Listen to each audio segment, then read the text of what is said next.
Joining us now, MSNBC legal correspondent Lisa Rubin, former U.S. attorney, former senior FBI official, and MSNBC legal analyst Chuck Rosenberg, Punchbowl News co-founder, and MSNBC political contributor Jake Sherman, and Washington Post senior national political correspondent and MSNBC political analyst Ashley Parker. Ashley, you have been on this beat for as long as I have. We saw what happened in 2016 as the rallies got more heated and more violent, both inside and out. We saw what happened after the election in 2020 and certainly what happened on January 6th. Does the electorate need to take these sorts of threats, both political revenge and violent revenge, seriously? Absolutely. I mean, to be clear, internet commentators say all sorts of things, you know, from the privacy of their own homes and the cloak of anonymity, and not everyone who makes a threat is serious about it. But I think it would be at the nation's own peril not to generally take these threats seriously. And one thing is, you were doing that fantastic introduction and going through all those quotes that I thought of was a quote I reported that has since gone viral between Election Day in 2020 and January 6th. And it was a senior Republican official saying, look, the president, this being Trump, just needs to send out some tweets, play a little golf, blow off some steam, and then he'll, you know, go home to Mar-a-Lago. And at the time, that was not an unreasonable or inconceivable viewpoint. But in hindsight, and with everything we've seen, not just January 6th, but Katie, as you said, at some of those rallies, I remember in 2016 penning a piece about a rally in New Orleans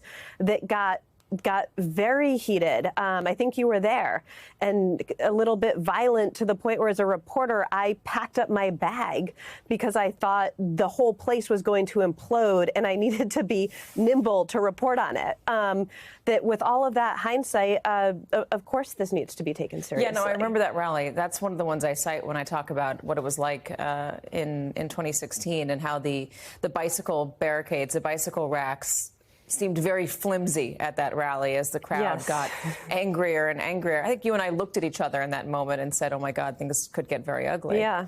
I know the Trump team understands the power that Donald Trump wields. Do they actually believe the words they're saying? Do they actually want to act on the words that they're putting out there?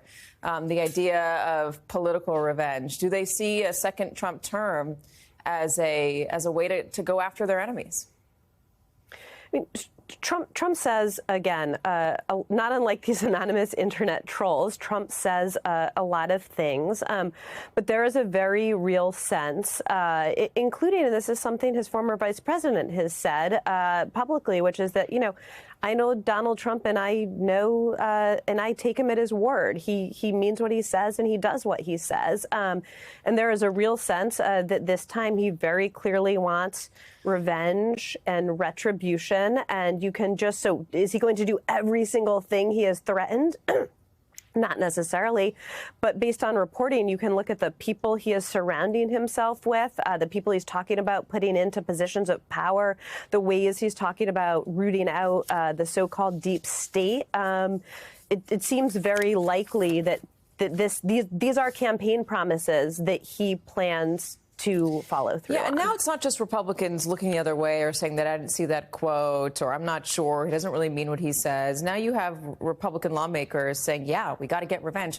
Listen to Ronny Jackson, who, by the way, was the White House doctor under President Obama and Vice President Biden before he was the White House doctor for Donald Trump. Let's listen.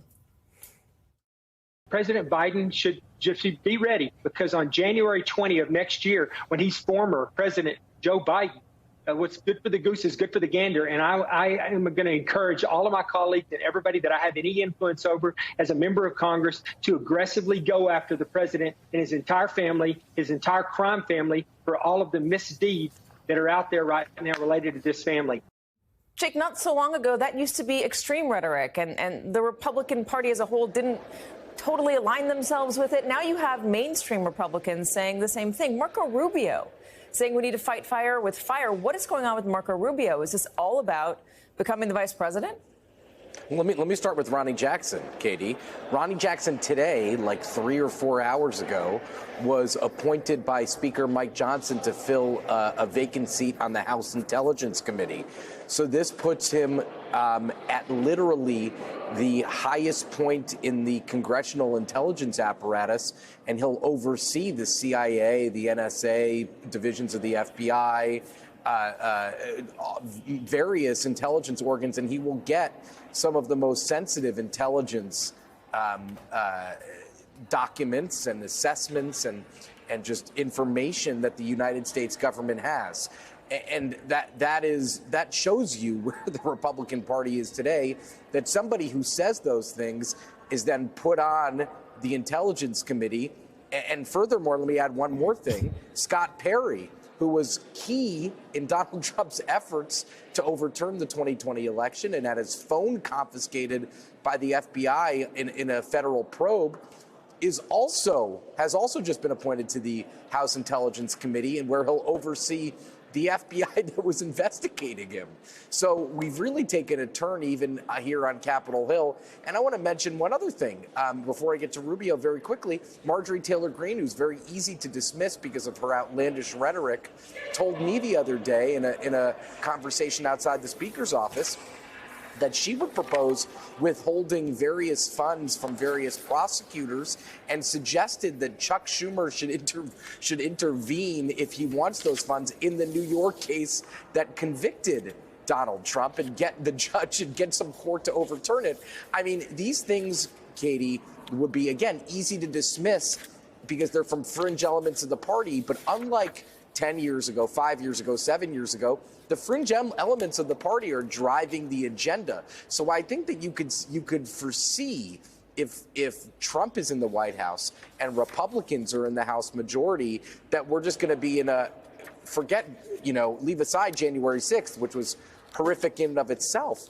But we're going to be in a completely new realm in legislative politics in which all bets are really off, just given what we're seeing right now. There's also proposed legislation. Talk to me about what the Republicans want to do regarding allowing the president move state cases to federal court. Well, there's a whole host of things that Republicans want to do to respond to this conviction of Donald Trump. But I would say most notably and most immediately, I think it's important to focus on the fact that they want to withhold money from prosecutors. There's a government funding deadline coming up at the end of September. And the question is, will they shut down the government at the behest of Donald Trump right before the election to make some point or defund some prosecutor or try to do so? I think that is completely possible, and there's going to be elements in the party that want to do that. But effectively, after this conviction, they see kind of a sea change in the fringe versus the establishment versus the government battle that they've been fighting for so long. There's a real marked change in the rhetoric from the Republican Party that we've witnessed over the past few months, especially in the past few days.